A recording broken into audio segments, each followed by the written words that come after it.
PTSD stands for Post-Traumatic Stress Disorder, a condition officially recognized in 1980 to describe exposure to a relatively brief but devastating event, typically a war, a rape, an accident, or a terrorist incident.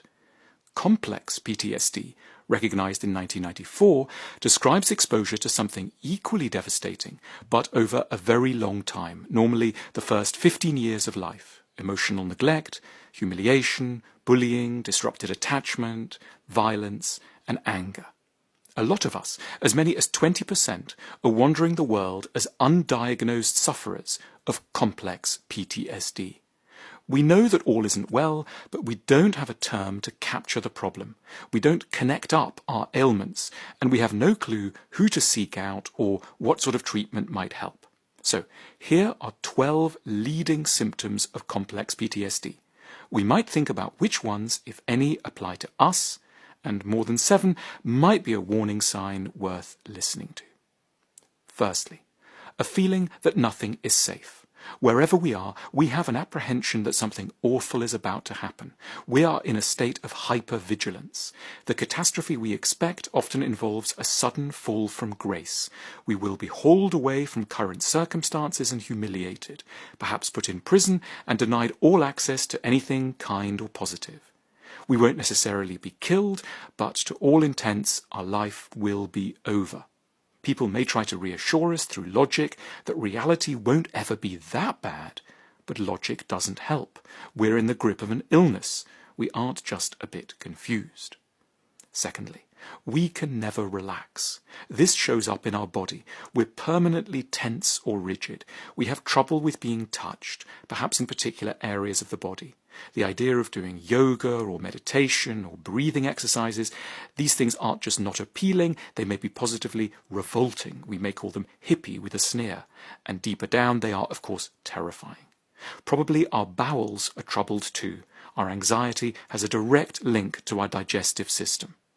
Thirdly, we can't ever really sleep, and we wake up very early, generally in a state of high alarm, as though during rest we've let down our guard and are now in even greater danger than usual. Fourthly, we have deep in ourselves an appalling self-image. We hate who we are. We think we're ugly, monstrous, repulsive. We think we're awful, possibly the most awful person in the world. Our sexuality is especially perturbed. We feel predatory, sickening, shameful. Fifthly, we're often drawn to highly unavailable people. We tell ourselves we hate needy people, but what we really hate are people who might be too available for us. We make a beeline for people who are disengaged, won't want warmth from us, and who might be struggling with their own undiagnosed issues around avoidance. Sixthly, we are sickened by people who want to be cozy with us. We call these people puppyish, revolting, or desperate.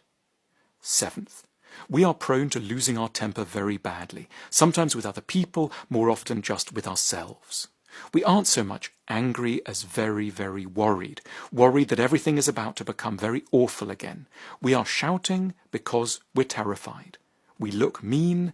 We are, in fact, defenseless. Eighth, we are highly paranoid. It's not that we expect other people will poison us or follow us down the street. We just suspect that other people will be hostile to us and will be looking out for opportunities to crush and humiliate us. We can be mesmerically drawn to examples of this happening on social media, the unkindest and most arbitrary environment which anyone with complex PTSD easily confuses with the whole world, chiefly because it operates like their world, randomly and very meanly. Ninth, we find other people so dangerous and worrying that being alone has huge attractions. We might like to go and live under a rock forever. In some moods, we associate bliss with not having to see anyone again, ever.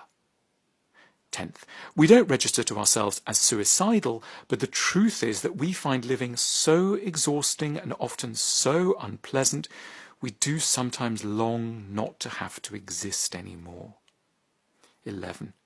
We can't afford to show much spontaneity.